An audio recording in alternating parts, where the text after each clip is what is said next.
খুন হয়েছে, রেপ হয়েছে, খেলা হয়েছে, মেলা হয়েছে, কাটমানি চলেছে, বাংলার সার্বিক লাভ মানুষ কিছু পায়নি। সিবিআইকে দিক আর যাকেই দিক, আপনি সিবিআইকে দিলে আপনি যদি তথ্য প্রমাণ সম্পূর্ণ লোপাট করে দেন, সিবিআই কি করবে? উনি কারোর প্রতি মায়া দয়া এইগুলো কিছু বোঝেন না।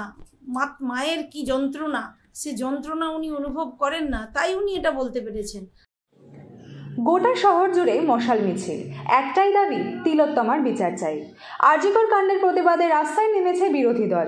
এই বাংলা তোমার বাপের নাকি, করছো নিয়ে খেলা, বললে কি তুই ধরছো চেপে জনগণের গলা। সাধারণ মানুষ থেকে ছাত্র সমাজ, প্রবীণ নবীন সবাই, জুনিয়র ডাক্তাররা 7 দিন টানা স্বাস্থ্য ভবনের সামনে অবস্থান করে তাদের 5 দফা দাবি নিয়ে। মুখ্যমন্ত্রী তাদের দাবি মেনে অপসারণ করেন কলকাতার নগরপাল বিনীত গোয়েলকে।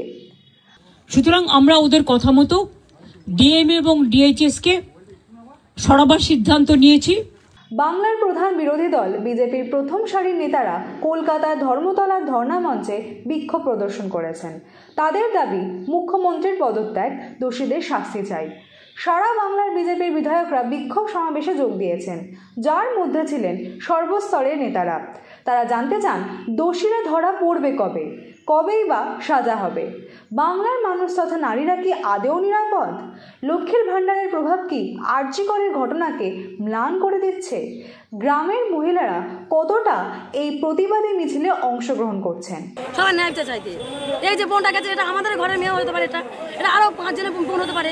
তৃণমূলের বিরুদ্ধে বস্তা বস্তা অভিযোগের পরেও ভোট বাক্সে জয়ী সেই তৃণমূল। কারণ কি? বিজেপিকে মানুষ ভরসা করতে পারেনি? সকল প্রশ্নের উত্তর বললেন বিজেপির বিধায়করা নিজেদের মুখেই। পশ্চিম বাংলায় এখানে গণতান্ত্রিক পরিবেশ কোনো সময় থাকে না। যখন যে গভর্নমেন্ট, যে সরকার ক্ষমতায় আসে, সেই গভর্নমেন্ট তারা গণতান্ত্রিক পরিবেশ, ডেমোক্রেসিটাকে ধ্বংস করে তারা নিজেদের ক্ষমতা এবং তারা প্রশাসনকে কাজে লাগিয়ে তারা সর্বক্ষেত্রে রাজনৈতিকরণ করে তারা ভোটাধিকার মানুষের কেড়ে নিয়েছে। তৎকালীন বাম সরকারও করেছিল, বর্তমান তৃণমূল কংগ্রেস এটা 100% সফল হয়েছে মানুষের গণতান্ত্রিক পরিবেশ ধ্বংস করা এবং মানুষের মৌলিক অধিকারকে ছিনিয়ে নেওয়া। মমতা ব্যানার্জির যে রাজনৈতিক ক্ষমতা দখল করার যে মানসিকতা, সেখানে বিরোধীদেরকে কোনো জায়গায় কোনো অবস্থায় তাদেরকে জায়গা না দেওয়া, এটাই হচ্ছে মূল দুর্নীতির কারণ। আপনি দেখবেন কোনো জায়গায় যদি বিরোধী শক্তি থাকে, সেখানে শাসক সেও দুর্নীতি করতে গেলে 4 বার ভাববে। কিন্তু মমতা ব্যানার্জির মানসিকতা 2011-র পরে যে কোনো বিরোধী রাখা যাবে না, বিরোধী শূন্য পঞ্চায়েত, বিরোধী শূন্য পঞ্চায়েত সমিতি, জেলা পরিষদ এবং বিরোধী শূন্য বিধানসভা।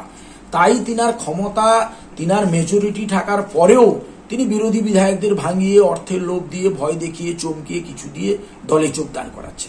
তাই বারবার করে যেখানে বিরোধীরা বঞ্চিত হচ্ছে, আমরা এই স্বাস্থ্য কেন্দ্রগুলিতে আমরা বহুদিন থেকে দেখে এসেছি যে সেখানে রোগী কল্যাণ সমিতির সেখানকার স্থানীয় বিধায়ক তার চেয়ারম্যান হয়, ব্লক স্বাস্থ্য কেন্দ্র হোক, জেলা স্বাস্থ্য কেন্দ্র হোক।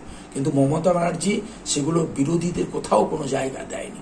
সমস্ত ক্ষেত্রেই নিজের রাজনৈতিক দলের লোককে বসিয়ে সেখানে দুর্নীতিটাকে একদম একটা বাস্তব প্রাতিষ্ঠানিক রূপ দিতে চেয়েছেন এবং তারই প্রতিফলন আজকে ঘটেছে। পুরো বাংলায় এখনো পর্যন্ত ভয় দেখিয়ে আতঙ্ক সৃষ্টি করে কাজ চালাচ্ছে। পুরো পুলিশ গুন্ডা বাহিনীকে দিয়ে মমতা ব্যানার্জি কায়েম করে রেখেছেন। সারা বাংলায় যেটা হয় অন্য রাজ্যে হয় না, অন্য রাজ্যে হয় না বলে এটা পাখিও মরে না, মানুষ মরে না। ইলেকশন হলেই এখানে মার্ডার হয়, খুন হয়, বোমবাজি হয়। বন্ধের দিন আমার দুর্গাপুরে গুলি চলেছে, বোমবাজি হয়েছে, আমি মার খেয়েছি। কেন? আতঙ্কিত, ভয়, মানুষকে ভয় দেখিয়ে পুলিশকে ব্যবহার করে এখানে টিকে থাকতে চাইছে। তাই বাংলা মানুষ বুঝে গেছেন যে ভুল করেছি, যে পাপ করেছি। তাই আজকে বাংলা মানুষ খেলোয়াড়, বুদ্ধিজীবী, গায়ক, নায়ক, রিক্সাওয়ালা, হ্যান্ডিক্যাপ, সর্বধরনের মানুষ রাস্তা নেমেছেন। এর প্রতিকার চাই, এর প্রতিবাদ করছেন, প্রতিকার চাইছেন। আগামী দিনে এই সরকার বদলার জন্য মানুষ তৈরি হয়ে গেছে। মুখ হয় না, মুখ তৈরি হয়ে যায় যখন সরকার বদলা হয়। আমাদের অনেক মুখ আছে, মহাত্মারী যারা আছেন একটাই খালি পোস্ট, বাকি ল্যাম্প পোস্ট আছে। কারো ক্ষমতা নেই, কারো কিছু বলার কিছু নেই। সরকারটা এমনি চলছে, একাই চালাচ্ছেন। তার ফলে বাংলা কিন্তু আজ উন্নতি হচ্ছে না, বাংলা এগোচ্ছে না, আমার পিছিয়ে যাচ্ছে। এক সময় বাংলা পথ দেখেছে, একসময় গর্ব করে বলতাম, গোগলিজি বলেছিলেন, what Bengal things today in that is tomorrow. Bangla আজ হবে, দুদিন পরে হবে। আর বাংলা অবস্থা কোথায়? রবীন্দ্রনাথের বাংলা, রামকৃষ্ণের বাংলা, বিবেকানন্দের বাংলা, সুভাষচন্দ্রের বাংলা আজ ধ্বংসের দিকে। দায়ী কার? দায়ী সিপিএম, দায়ী কংগ্রেস, দায়ী তৃণমূল কংগ্রেস। অনেকগুলো কারণের মধ্যে রয়েছে। এটা ঘটনা, আপনি যেরকম বলছেন ভোট দিতে পারেনি, এটা একটা কারণ। ভোট দেওয়ার পর ভোট ম্যানিপুলেশন হয়েছে, সেটাও একটা কারণ। কিন্তু আমরা আমাদের সংগঠনটা প্রত্যাশিত মানে গড়ে তুলতে পারিনি, এটাও একটা বড় কারণ। কংগ্রেস এবং সিপিএম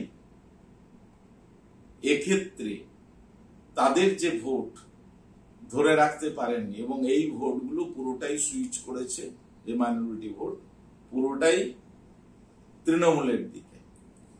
ফলে তারা কিছু ভোট পায়নি এবং সরাসরি ফাইট হয়েছে। আপনি দেখবেন ভোটের বিচারে কিন্তু বিজেপি টোটাল ভোটে এগিয়েছে। আমরা পরপর কিন্তু এগোচ্ছি, আমাদের সংগঠনটা পেছচ্ছে না, কিন্তু যে জিততে হলে যে জায়গাটায় আমাদের পৌঁছাতে হবে সেই জায়গাটায় আমরা এখনো হয়তো আরো কিছুটা আমাদের সংগঠন। পশ্চিমবাংলায় পুলিশ এবং প্রশাসন দুটোই সরকারের বিষয়টাকে সাহায্য করে এবং সর্বোপরি পশ্চিমবাংলায় গত লোকসভা নির্বাচন ভারতীয় জনতা পার্টি উল্লেখযোগ্য ফলাফল করেছে। সিট সংখ্যা হয়তো কমেছে, কিন্তু percentage of vote, totality of vote তৃণমূলের চেয়ে খুব বেশি অংশে কম। সেন্ট্রাল বাহিনী তো সাধারণত প্রেমিসেস অফ দি বুথ ধারে কাছে 100 মিটার বা 200 মিটারের মধ্যে থাকে, কিন্তু গ্রামাঞ্চলের যে বুথগুলো 1 কিলোমিটার, 2 কিলোমিটার, 3 কিলোমিটার ডিস্টেন্স, সেই ডিস্টেন্স থেকে ভোটাররা যখন আসে ভোট দিতে, সেই সময় তৃণমূলের কিছু কিছু কি বলবো, যারা বিভিন্নভাবে তৃণমূলের মদত পুষ্ট, আমি খারাপ স্ল্যাং ল্যাঙ্গুয়েজ ব্যবহার করছি না, তারা নিজের পার্টিকে জেতানোর জন্য তারা মানুষকে প্রভাবিত করার চেষ্টা করে, ভীতি প্রদর্শন করার চেষ্টা করে, যার ফলে মানুষের একটা ভয়ের উদ্রেক তৈরি হয়। বিভিন্ন ফর্মুলা কাজ করে। লক্ষ্মীর ভাণ্ডারের যেমন কিছু এফেক্ট আছে, ভোটারদের ভয়ভীতি প্রদর্শন করার এফেক্ট আছে, বিভিন্ন এফেক্টের মধ্য দিয়ে 3-4% ভোট গোটা পশ্চিমবাংলায় তৃণমূল বেশি পেয়েছে, এমন কিছু নয়। এটা ঠিকঠাক ভোট হলে ভারতীয় জনতা পার্টি 42-40% ভোট পাবে। রাতে মেয়েরা কাজ করবে কিনা, মেয়েদের নিরাপত্তা প্রসঙ্গে মুখ্যমন্ত্রী মমতা ব্যানার্জিকে কটাক্ষ করতে চাননি বিজেপির বিধায়করা। আর উনি বলছেন উনি মহিলাদের রাত্রে কাজ করতে দেবেন না। প্রথমত ওটা ওনার নিজের ব্যর্থতা, দ্বিতীয়ত মহিলারা রাত্রে বেরোবে কি দিনে বেরোবে কি সেটা ওনার কোনো এখতিয়ার নেই তার উপরে নিষেধাজ্ঞা দেওয়ার। বরং উনি সরকার যেহেতু চেয়ারে বসে আছেন, ওনার সর্বোচ্চ দায়িত্ব সমস্ত মহিলাদের 24 ঘন্টা সুস্থ নিরাপত্তা দেওয়া। সেটাতে উনি ব্যর্থ। আগে উনি ব্যর্থতা স্বীকার করুন, তারপরে উনি কথা বলবেন। ওনার ওই কথাতে আমরা কোনো গুরুত্ব দিতে চাই না, কারণ ওনার কি অধিকার আছে? আমার ব্যক্তিগত জীবনে আমি কি করব, আমি কোথায় যাব, কি খাবো, কি পরবো, কি করব? আমার বাড়িতে ধরুন হঠাৎ বিপদ হলো, আমার ছেলে অসুস্থ হয়ে গেল, রাত্রে কে নিয়ে যাবে? বাড়িতে ছেলে নেই, তাহলে ছেলেরা কেউ নেই, আমাকে নিয়ে যেতে হবে তো ছেলেটাকে অসুস্থ চিকিৎসা করাতে। আমার মেয়েটা স্কুলে পড়তে যায়, টিউশন পড়ে ফিরবে, সন্ধ্যায় বাড়ি ফিরবে, তাকে আনতে কে যাবে? মাকেই যেতে হবে তো। তাহলে মহিলারা রাত্রে বেরোবে না? এইটা থেকেই বলা যায় উনি কত নিম্ন মানসিকতা মহিলা। ওনার তো মুখ্যমন্ত্রী চেয়ারে বসে থাকারই যোগ্যতা নেই। আমাদের এই ভারতবর্ষের ঐতিহ্য আমরা যুগ যুগ ধরে দেখে এসেছি। আমাদের নারীদের সম্মান দেওয়া হয়, মাতৃজ্ঞানে পুজো করা হয়, আর সেখানে সেই মাতৃশক্তি, সেই নারী শক্তি, আমার বাড়ির মেয়ে, আমার বাড়ির বোন, সে আজকের নৃশংসভাবে খুন হয়ে গেছে। ওনার ন্যূনতম মানবিকতা নেই। উনি এই কথাটা বলছেন উৎসবে ফিরুন। উৎসব কি করে করব? আমার বাড়ির মেয়ে মারা গেছে, আমি তার শোক পালন করব? সেটাই হচ্ছে বাস্তবতা। শোক পালন করাটাই হচ্ছে আমাদের দায়িত্ব। আর সেই শোক পালন এবং তার ন্যায্য বিচারের দাবিতে রাস্তায় আমরা ছিলাম, আছি, আগামী দিনেও থাকব। সমস্ত নাগরিককে সঙ্গে নিয়েই এই আন্দোলন এবং এই প্রতিবাদ চলবে। তাই উনি যে অর্থে উৎসব বলছেন, সেই উৎসবে উনি মারতে পারেন, কারণ ওনার নিজের কোনো মেয়ে নেই, ওনার ছেলে নেই, উনি বিবাহিতা নন, উনি কারোর প্রতি মায়া দয়া এইগুলো কিছু বোঝেন না। মায়ের কি যন্ত্রণা, সে যন্ত্রণা উনি অনুভব করেন না, তাই উনি এটা বলতে পেরেছেন। আমরা বলতে পারি না, আমরা মা, আমরা মেয়ে, আমরা কারোর স্ত্রী, কারোর বোন, তাই আমরা এই কথা বলতে পারি না, আমাদের এই বলাটা চলে না। পশ্চিমবঙ্গের সরকার, এখানে পুলিশ আছে, প্রশাসন আছে, কেন বেরোবে না? এই কথা মমতা ব্যানার্জি বলছেন। সারা ভারতবর্ষে কি এরকম ঘটনা ঘটে? বাংলায় হয় কেন? মেয়েরা সুরক্ষিত কেন নয়? এই দায় কার? এই দায় বাংলার মুখ্যমন্ত্রী, পুলিশ মন্ত্রী। তিনি সম্পূর্ণ ব্যর্থ। তাই এই 12 বছরে একের পর এক ঘটনা ঘটেছে। সে কামদানি বলুন, পার্কস্ট্রিট বলুন, কাটোয়া বলুন, কাম থেকে শুরু করে সব বিস্তীর্ণ জায়গায় বারবার ঘটনা ঘটছে। কোনো শাস্তি হয়নি, কোনো ব্যবস্থা করেনি, কোনো এফআইআর পর্যন্ত হয় না, গ্রেপ্তার হয় না। এর দায়ী মুখ্যমন্ত্রী, দায়ী পুলিশ মন্ত্রী। তাই আজকে এই ধরনের যারা ধর্ষক, যারা অপরাধী, তারা বারবার করে পরে শাস্তি পায় না বলেই এই ধরনের তারা উৎসাহ পাচ্ছেন। মতো উৎসাহ দেন। কোনো ছোট ঘটনা বাচ্চা ছেলেরা করেছে, জ্বর জ্বালা যেমন হয়, তেমন ধর্ষণও হয়, ওই একটা দুটো ঘটনা এই বারবার মমতাজি বলেছেন।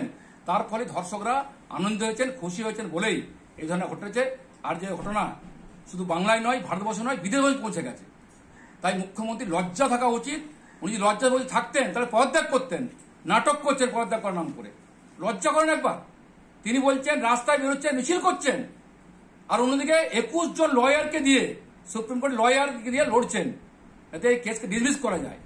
তিনি আইন নিয়ে এসছেন, সে আইন আমরা সমর্থন করেছি, কিন্তু আদৌ কি শাস্তি হবে?